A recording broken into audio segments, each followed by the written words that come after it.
একটা মহাবেয়াদব। লেওড়াটা সেটায় পাড়া মেরে ধরতে পারিস না।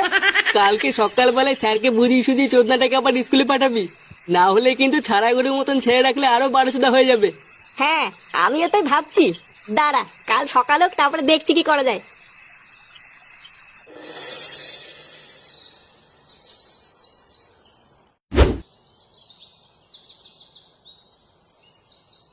নান্টু বাবু, ও নান্টু বাবু, নান্টু বাবু, বেরিয়ে আসুন লেওড়া।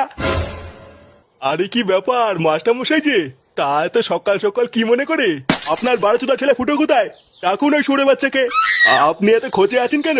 কিছু হয়েছে নাকি? কিছু হয়েছে মানে? আপনার সরে বাচ্চা ছেলে আমার নাতনিকে উল্টো পাল্টা চিঠি লিখে পাঠিয়েছে। আপনার বাঞ্চোর ছেলে এত বড় সাহস হয় কি করে? ডাকুন ওকে। এইসব কি বলছেন আপনি মাস্টার মশাই? আমার ছেলে ফুটো আপনার নাতনিকে উল্টো পাল্টা চিঠি লিখে পাঠিয়েছে? তাহলে ওরা আপনার কি মনে হচ্ছে আমি এখানে আপনার সাথে রঙ চুয়াতে এসেছি? কালকে ভেবেছিলাম আপনার নাতি হচ্ছে একটা বজ্জাত, আজকে তো দেখছি ওর বাপ হচ্ছে মহাবজ্জাত। কিন্তু মাস্টারমশাই আপনি যা বলছেন একটু ভেবে বলছেন তো? ভেবে বলছি মানে আমি স্পষ্ট বাড়ি থেকে চিঠি পড়ে এসেছি। আপনি কি আপনার ছেলেকে ডাকবেন নাকি ঘরে ঢুকে সেটা ভাঙবো? ইয়ে মানে আমার ছেলে তো এখন ঘরে নেই, ক্লাবে গেছে।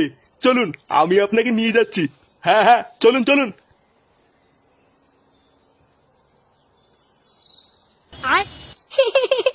চিঠিটা তাহলে ঠিক জায়গায় গেছে। হ্যাঁ, লেওরা ধ্যামনা বাপ আমাকে অজ্ঞান করলে কালকে স্কুলে পাঠানো। এবার